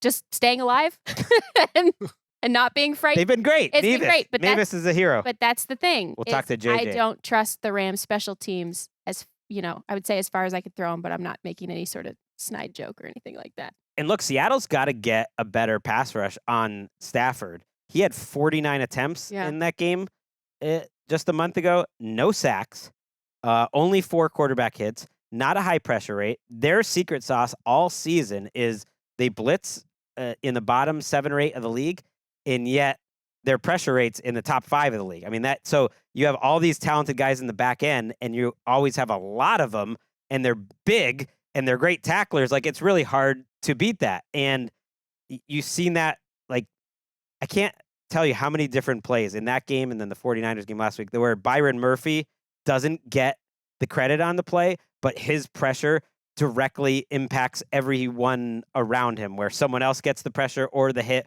or the quarterback has to move because of him. And that defensive tackle duo is just lights out. But they got to be better, like not just in the run game where they've been money. They're the best short yardage defense. I was looking it up, like in the NFL by a lot. Mm-hmm. Like it is really hard to run on them on 2nd and 2, 3rd and 2, 4th and 2, like all that sort of stuff.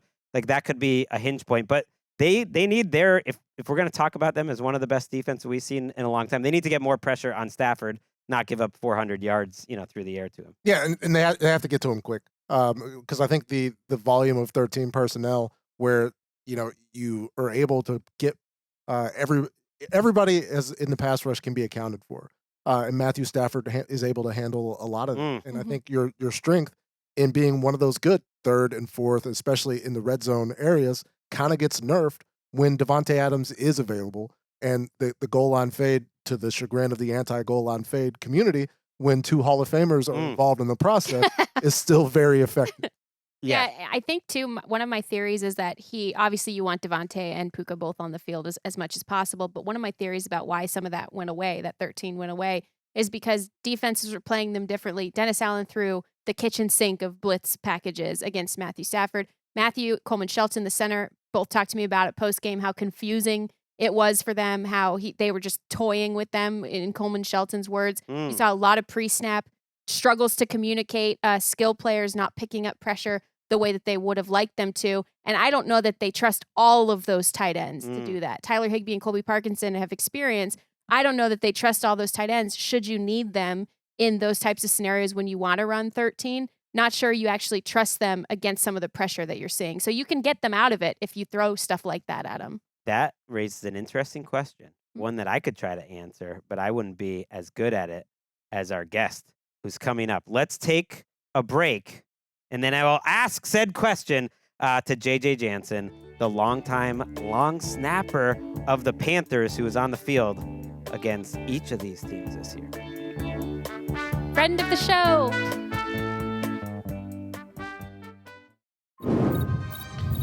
Back on NFL Daily. It's been a journey to get to the end of this preview, to the end of the season in the National Football Conference. It's the end.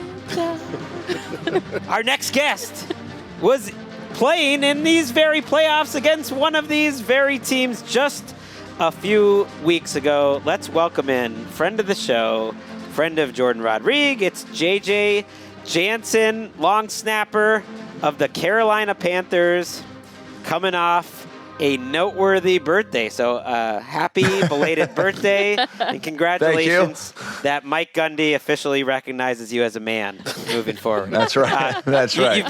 You've been a man to us all along, JJ. So I said before the break, I had something popped in me. I had a question. I decided I'll just ask you. I'm going to dive into the deep end here. One thing I noticed last week in that Bears-Rams matchup, and you guys obviously just went against the Rams, was they did confuse Stafford and their protection plans more than once, where he seemed to not either it was the skill position players that were off or he had the count wrong. Like Dennis Allen had a really good day, I think, against McVay and Stafford. And I guess I'm curious, why you think that would have happened to such a veteran quarterback in that scenario, and then specifically for this matchup, what kind of problems you think that Mike McDaniel, I know they're not a heavy blitz team, but when they've done it, they've been really effective at doing it, and what kind of things that they could throw at Stafford to maybe pick up on that weakness from a week ago.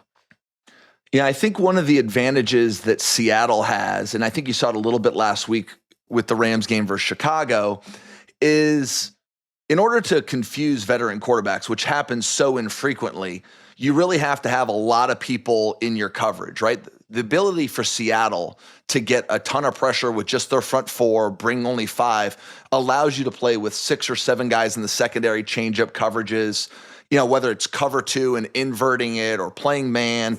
You can just complicate things a lot. And we're watching it right now. They're only rushing Purdy with 4. Seattle's doing this.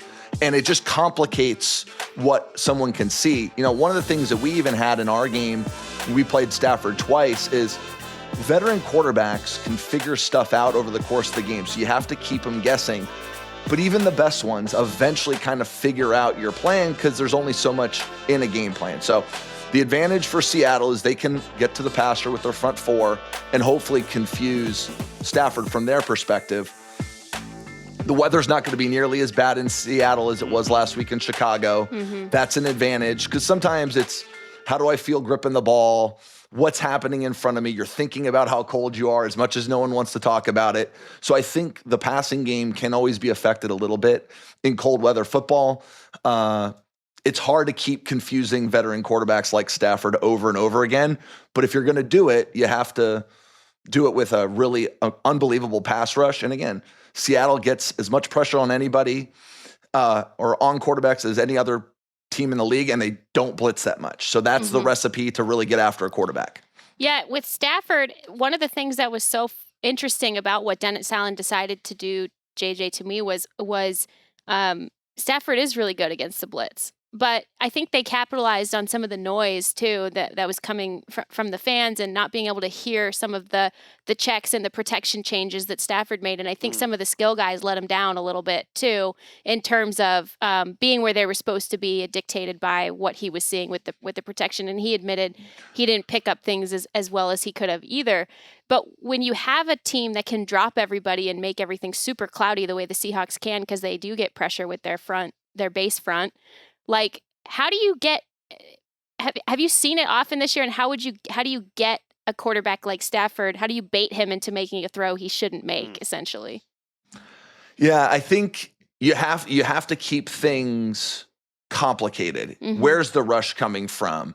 Who's for instance, if you're running cover 2, there's 5 underneath players. There was on the kind of the flip side, I don't mean to get ahead, but one of the interceptions Sam Darnold had on the flip when they played in Seattle versus the Rams, he thinks it's man coverage. All of a sudden it falls into zone, changing the early presentation.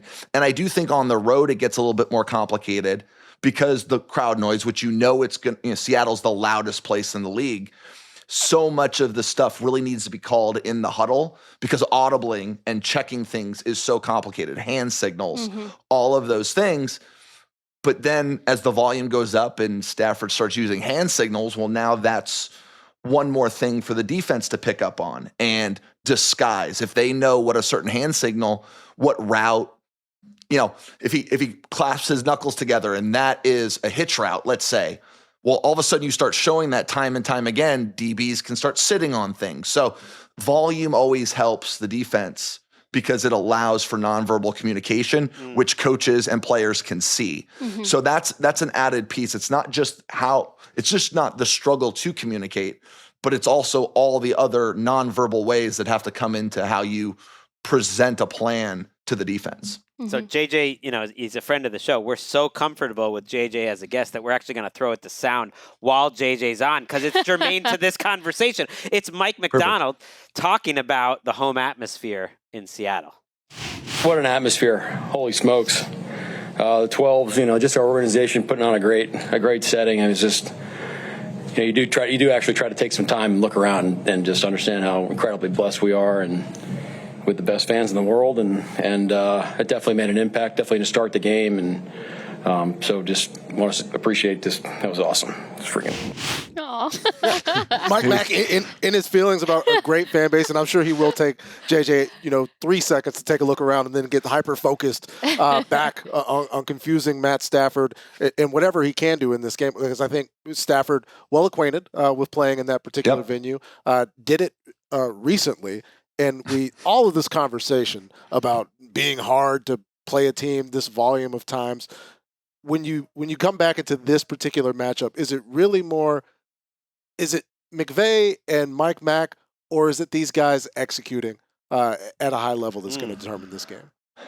Yeah, that's a great question. I think it starts with the offensive play caller getting the proper types of plays and sequencing into early parts of the game so that you can begin to acquire information. The fourth quarter, I've always thought is about the quarterbacks. Can we get into the right plays, make the right checks, find the one-on-ones? But early in the game, we've talked about it in the past, like the first 15.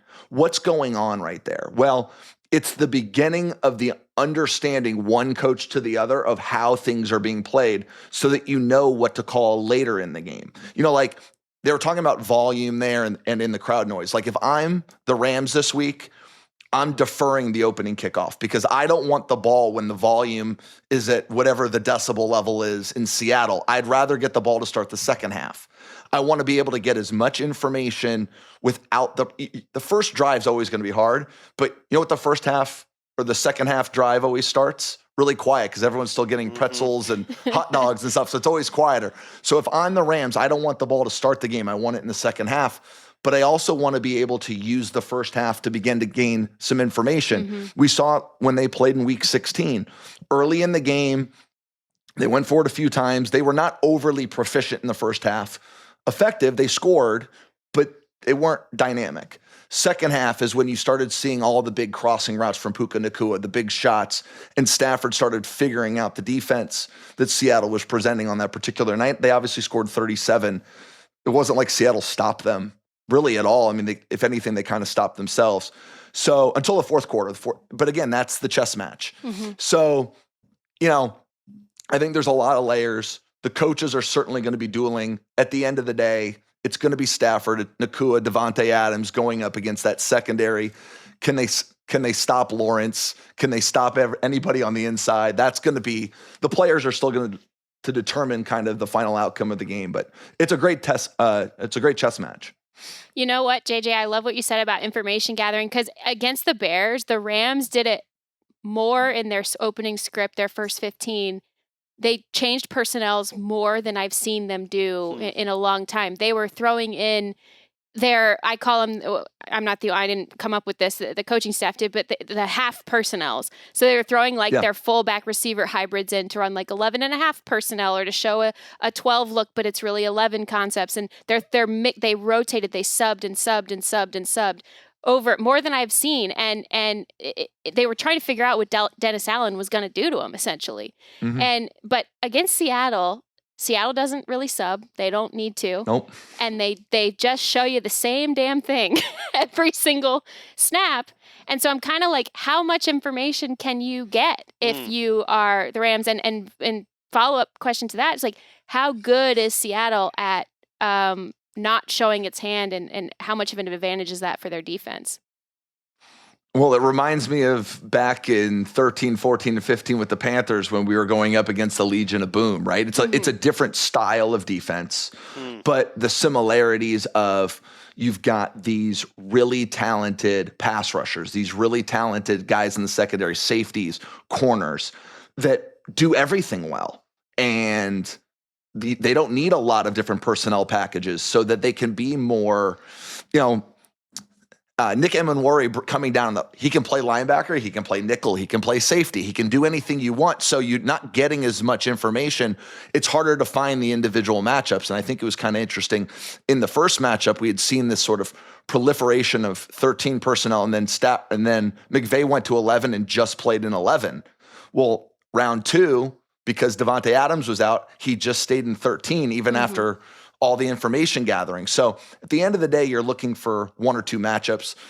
I don't think enough is made of how impressive Puka Nacua is in the run game. Like, we talk about it, you hear people mention it, but even one of the touchdowns in week 16, Emenwari is looking right at him because he thinks he's going to get blocked, and all of a sudden Ferguson gets slipped to the corner. So it's a really cool matchup in that both teams have guys that can play big and little simultaneously. So you're probably going to see good on good really the whole game.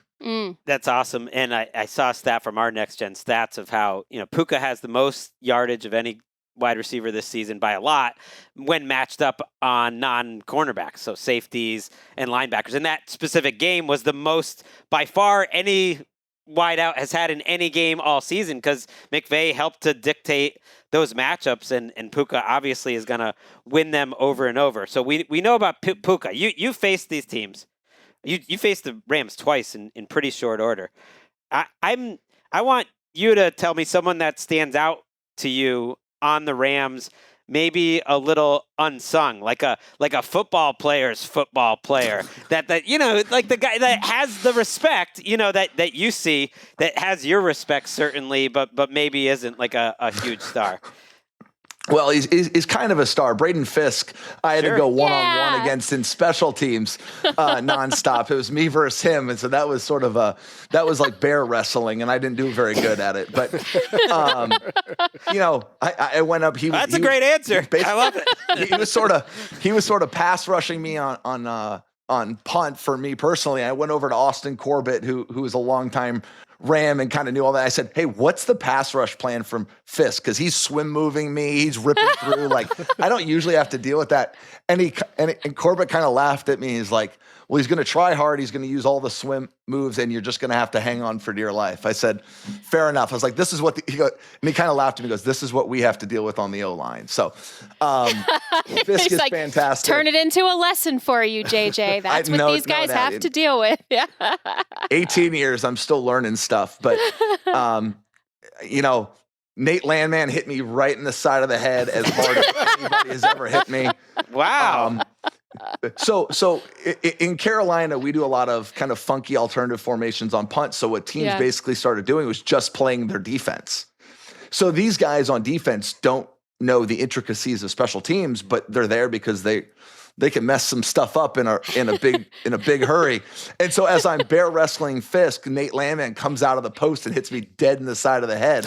And I was like, I didn't sign up for this, guys. Like, it's 4th down. Like, just run to the sideline. But you're occupying 2 good Rams. Yeah. It took 2 good Rams to handle you, JJ. So credit to you. Yeah, trust me, I didn't make the play, so they more than did their job. They did. What about who sticks out to you on tape? I know you've watched a lot of Seattle this year. You and Greg Olsen have been fascinated by this Seattle Seahawks team and kind of all the different ways they're doing things on offense, but also the way they're sort of neutralizing personnels on defense too. But who sticks out to you that could really be an edge in this game? Because you and I have talked about special teams and Rasheed Shaheed being a factor potentially here. But who, I wonder, in your study, who really sticks out as a possible swing point for this game that maybe we aren't talking about? Well, I would say Rasheed Shaheed. We've played against him in New Orleans for the last 4 years. When he got traded, I was thrilled because we still had the Saints on the schedule 2 more times. Then I found out he was traded to the Seahawks, and I was like, oh, we're going to have to play him. Because what they're really doing is they're utilizing him not only in the return game, and we could talk about that for a long, long period of time, but they're using him in the pass game, right? So Jackson Smith and Jigba got all the highlights, all the notoriety, and rightfully so. But what makes a team like Seattle, the way they want to play, so explosive is the middle part of the field gets exposed because you're simultaneously playing the run. And if you have a guy like Shaheed that can take the top off, run by you, well, there naturally becomes these voids in the middle of the field. And that's where Jackson Smith and Jigba can light it up, right? It's where, the Rams, that's where Puka Nacua does all of his damage. So even as you're seeing it right here, all of a sudden you're getting your best player running through the middle of the field with a lot of freedom. But that really works when you have your run game with like Kenneth Walker going and someone like Shaheed running past everybody. You have to honor that speed. And certainly when Shaheed was in New Orleans with Clint Kubiak last year before Derek Carr got hurt, that they were hitting everybody on bombs and throwing the ball over the head. They did it to us in week 1 in 2024. So, that was, I thought at the time, that was the best trade of the trade deadline, a 4th and a 5th. From a team that was rebuilding in New Orleans, they send Shaheed to a team that's going to be in the playoffs, and that fits their style. Run, play action, and they really want to hurt you on the play action pass. That's the way they're designed. That's the way Kubiak had it in New Orleans. Before Carr got hurt, you could just see it coming. And, that's not even talking about Shaheed in the thing he does best, which is return kicks. And we saw it last week versus San Francisco, and my old buddy Eddie Pinheiro tried to slide kick him. Didn't work. He's going to run right past everybody. He's the best in the game. And so they also have an offensive role for him, which makes him a perfect fit there in Seattle. JJ, I need to ask you this because it's been a long-held belief of mine that special teams coaches can get scapegoated, and head coaches sometimes rage quit on them. You played the Rams in the Chase Blackburn era, and then after the Chase Blackburn era, you were oh my God, you were there, with Coach Rivera when he parted ways with the special teams coordinator. Does it do anything other than alter your life as a special teams player?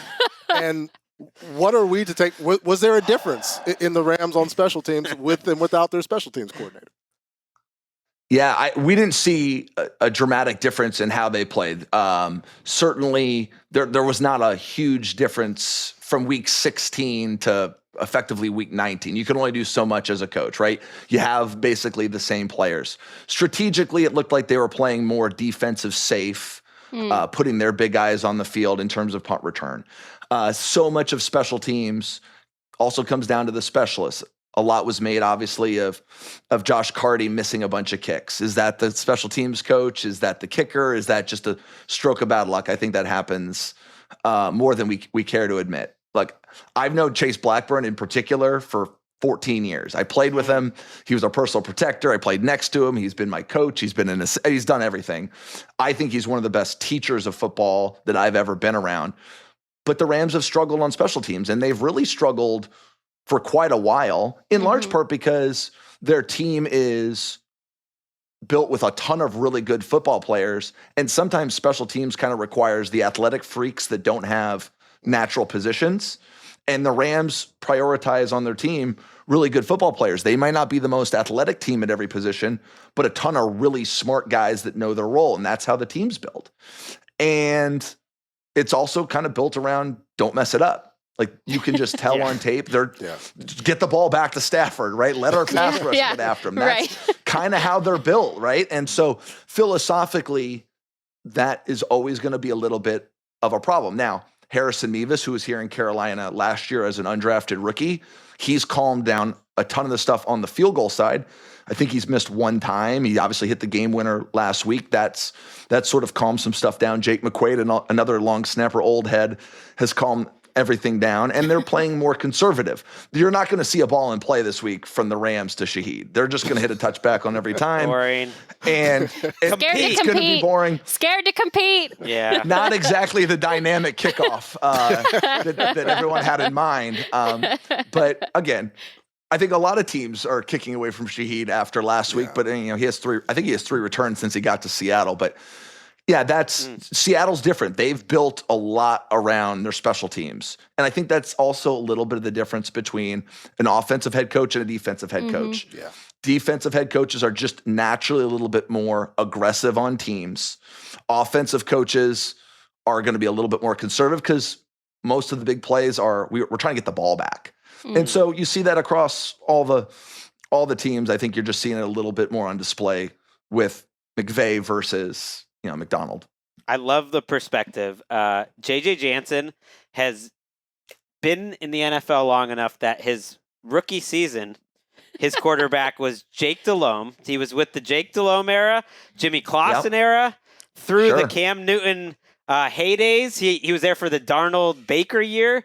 I sort of memory hold that there was a Teddy Bridgewater year, which was very near and dear to my heart. I thought he played better that year. There was a Kyle Allen year. There was a Kyle Allen PJ year. Walker. I was there watching you in person in a 7-interception game in London with Kyle Allen and Jameis Winston. A lot of good times. Jameis threw touchdowns to everybody, both teams that day. It was an exciting day for the fans overseas. I'm going to put you on the spot. We're comfortable. JJ's part of the team here. Yeah. We're going to end the show with you, but before we do that, I'm going to go around and get everyone's picks because we didn't earlier. And Jourdan doesn't like to make picks. I don't, famously. So I'm going to start with you and not even let you marinate on them. You have to make your picks. Great. You love hurting me, Greg. No. I have to pick the Rams. I picked the Rams all year. It's a team near and dear to my heart. And the AFC too. We skipped the AFC. Oh, I'm picking the Broncos. I picked the Broncos if the Broncos defense scores a touchdown. Well, what is that? I learned from the best. That's not a prediction. I learned from the best. Hedging. I would say that of every team that's playing this weekend. You give me a touchdown off the bat. No, the Broncos defense specifically has to make up for Jarrett Stidham, your hero, on this entire. Okay, so if the Broncos defense scores a touchdown, I am picking the Broncos. Okay, so and if they don't score a touchdown, you're picking the Patriots. Yes, I am. Okay, I'll accept that. That's specific. Yeah, no conditions. Super Bowl rematch, Rams Patriots. Okay, we're getting a potential Super Bowl rematch almost in any scenario. And then JJ, how about you?